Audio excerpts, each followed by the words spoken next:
The history of archaeology has been a process of developing ideas about how we can use material remains or material culture to learn about the past.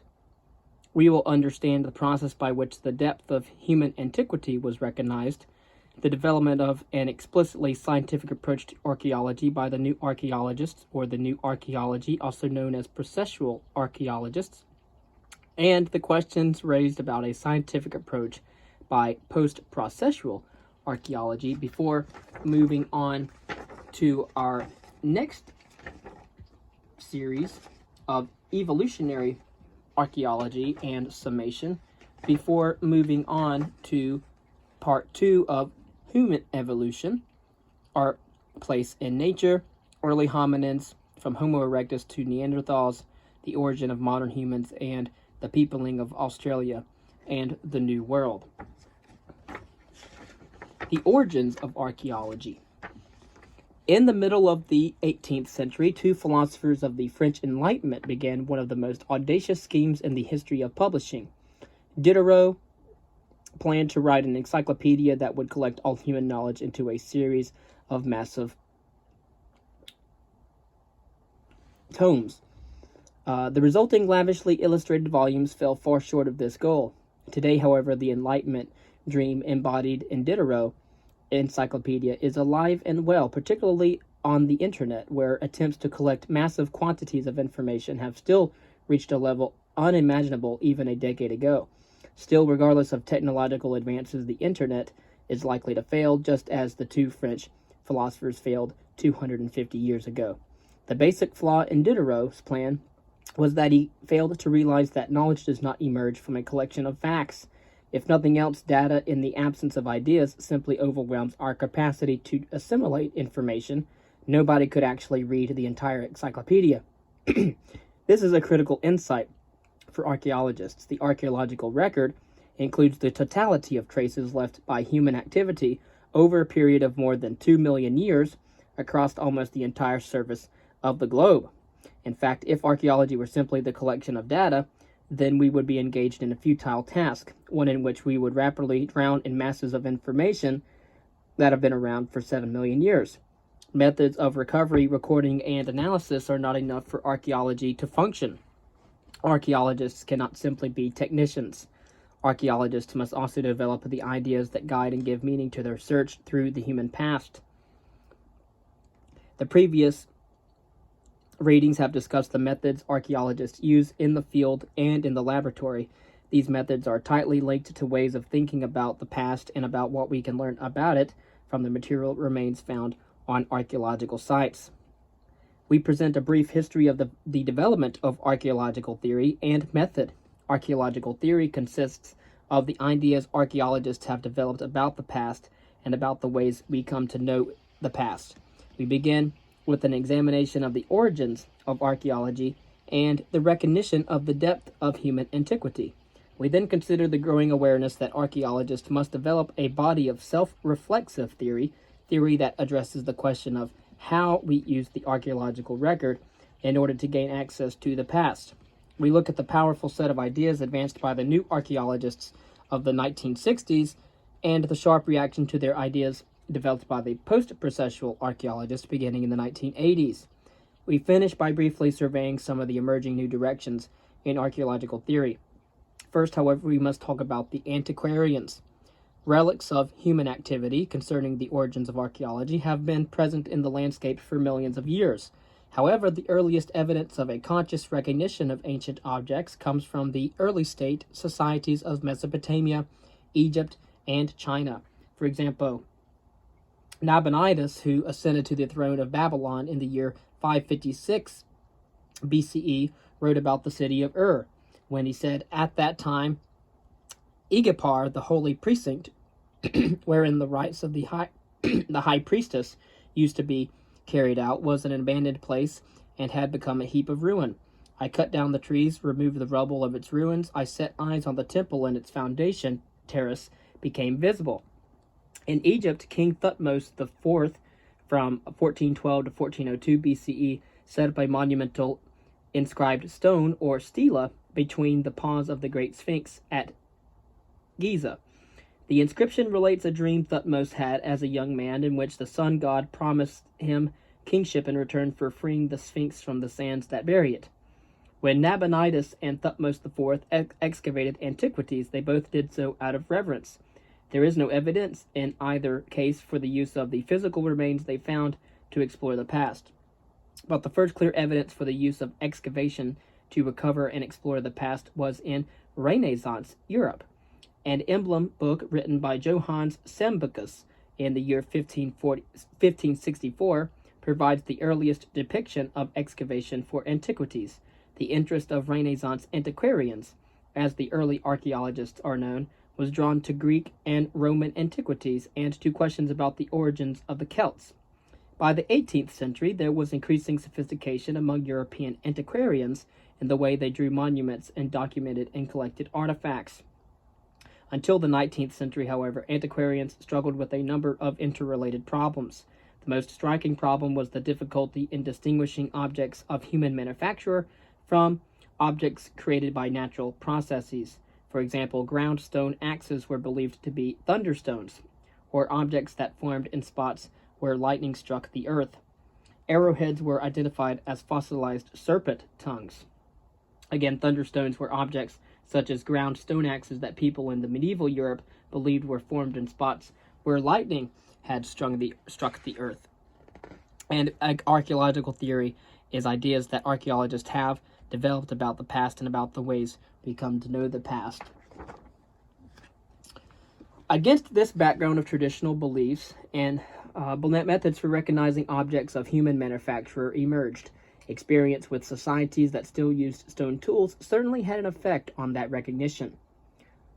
Michel Mercati, a Vatican doctor who lived from 1541 to 1593, again the 16th century, wrote of the thunderstones. Quote, "Those who study history judged that before the use of iron, they were struck from very hard flint for the folly of war." End quote.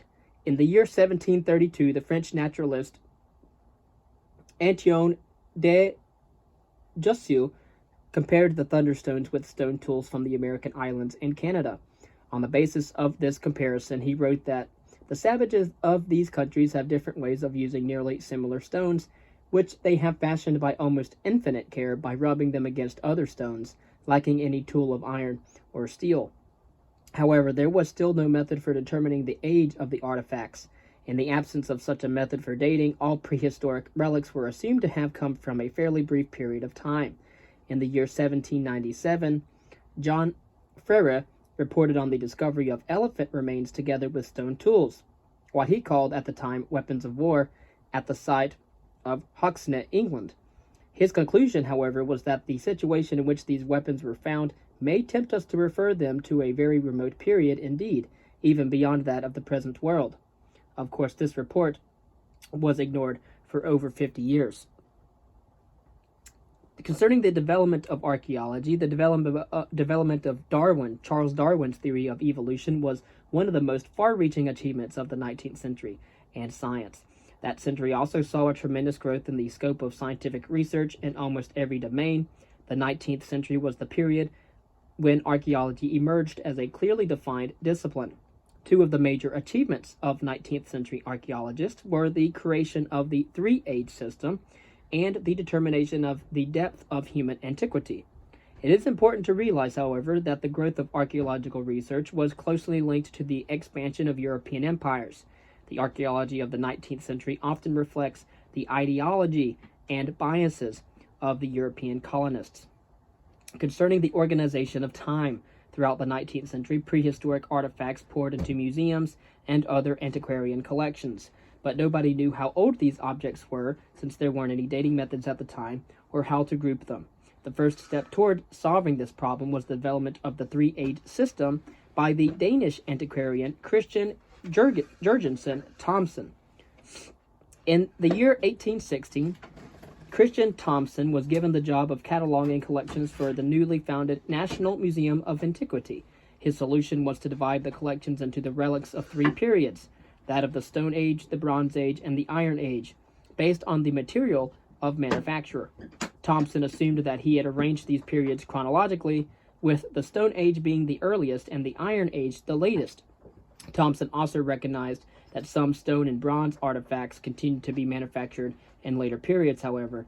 He therefore augmented his classification with attention to the designs that were found on the objects. Again, the 3H system was a system developed by the Danish antiquarian Christian Jurgensen Thompson that cataloged artifacts into relics of 3 periods: the Stone Age, the Bronze Age, and the Iron Age, and it was based on the material of manufacture. The establishment of human antiquity. Already in the early 19th century, scientists were beginning to talk about the evolution of life on Earth and even the possibility that humanity was the product of evolution. The French zoologist Jean-Baptiste Lamarck developed an evolutionary framework for the history of life on Earth based on the inheritance of acquired characteristics. Jean Lamarck was not alone. Many scientists were beginning to question a strict acceptance of what was known at the time the biblical chronology of life, which, according to Bishop James Ussher, placed the creation event at the year 4004 BCE. And because the early 19th century was a period of political struggle between Judeo-Christianity and materialism, the resistance to evolution was extremely fierce. Theologians objected strenuously to removing divinity from the creation and ridiculed the idea that man descended from the apes, or that man himself was an ape. But beginning in the late 1850s, everything began to change.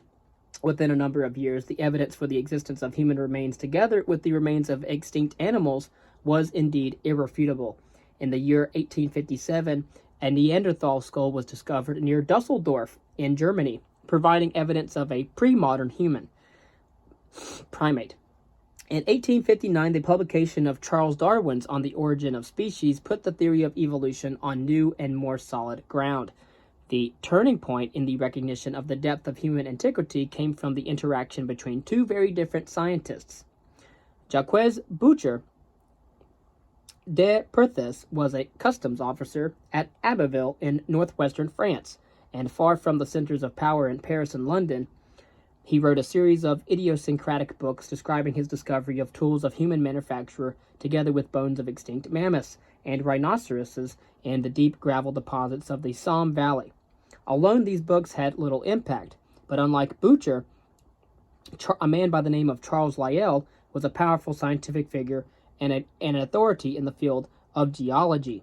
In the year 1859, Charles Lyell visited Boucher in Abbeville and became convinced of the authenticity of the association between tools that were clearly produced by humans and the remains of animals that had long been extinct. On the basis of this observation, Charles Lyell concluded that human existence dates far back in geological time. When Charles Lyell, who had been a critic of claims about evidence of early humans, presented his findings to the Royal Academy, the recognition of the depth of human antiquity shifted from a position held by a few mavericks to the consensus of the scientific establishment.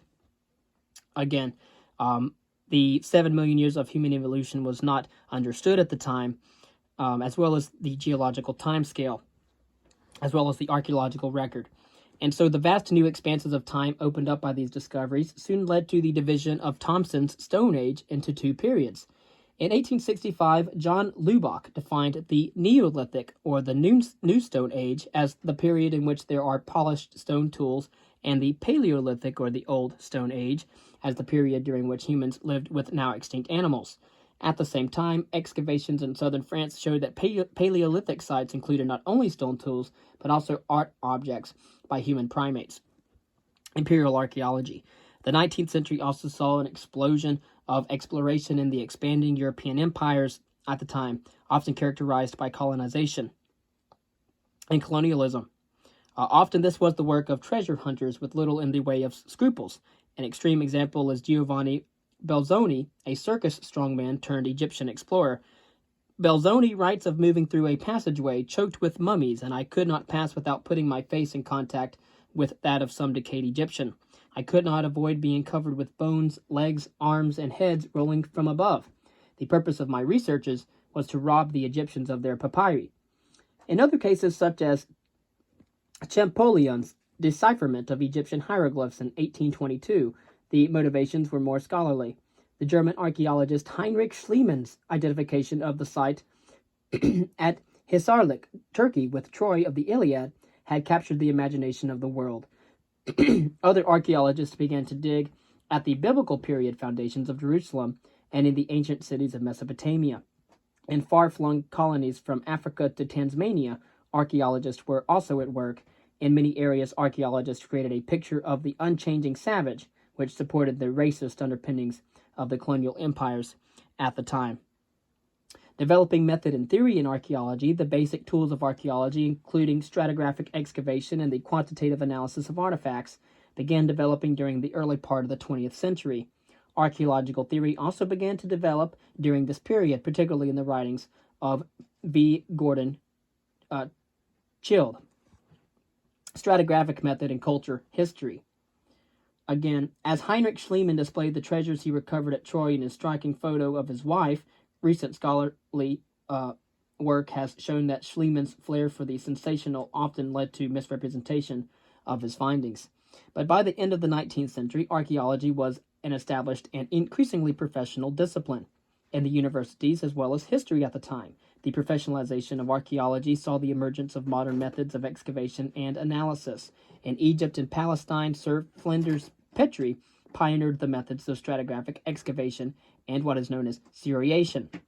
In North America, particular attention was given to the development of culture history through the elaboration of formal schemes for the classification of archaeological sites into culture groups. The resultant methods included the Pecos classification in the southwestern United States and the Midwestern taxonomic method. These developments were driven in part by the increasing amount of archaeological activity done at the time. In the United States, archaeology carried out under the Depression era, Public Works Acts was a particular stimulus. Although the work and the focus on defining cultures generated an enormous amount of research, it also began to generate a degree of dissatisfaction. In the year 1948, Walter Taylor wrote, "The archaeologist as archaeologist is nothing but a technician." While they were focusing on classifying artifacts and ecofacts, archaeologists at times ignored the societies whose remains they were excavating. In some cases, the focus on defining the extent and spread of culture took on a more insidious tone.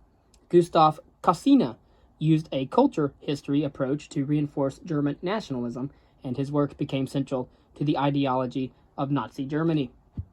V. Gordon Childe. Although his only excavation was of a small village in Orkney, V. Gordon Childe is a towering figure in the history of archaeology. Childe, was born in Australia, but he lived most of his life in England. His early work was firmly within a culture history framework. He was aided in his work by what is said to have been a near photographic memory. A powerful visual memory allowed him to make comparisons and recognize patterning in the archaeological collections across Europe. In his later work, Childe went beyond mapping cultures to asking fundamental questions about the nature of prehistory. Archaeology showed him that across the globe, societies have undergone two revolutions. The first was the Neolithic Revolution, which led to the emergence of settled villages practicing agriculture. The second was the Urban Revolution, which led to the appearance of cities and complex forms of government. We can compare Childe's ideas with Thomson's three-age system discussed earlier. Thomson focused on the classification of objects and thus created major periods, the Stone Age, Bronze Age, and Iron Age. Similarly, Childe lifted the focus from artifacts to societies of people living in a network of social and economic relations. The great changes we see in the archaeological record are evidence of changes in society because the material aspects of culture are intimately connected to social and economic relations.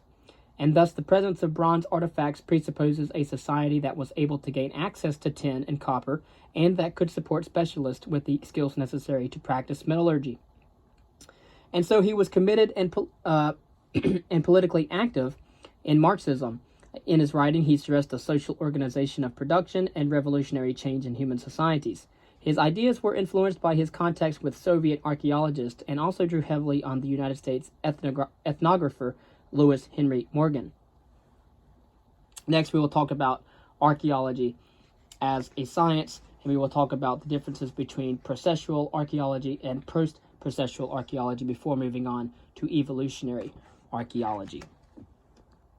And one might also find at this time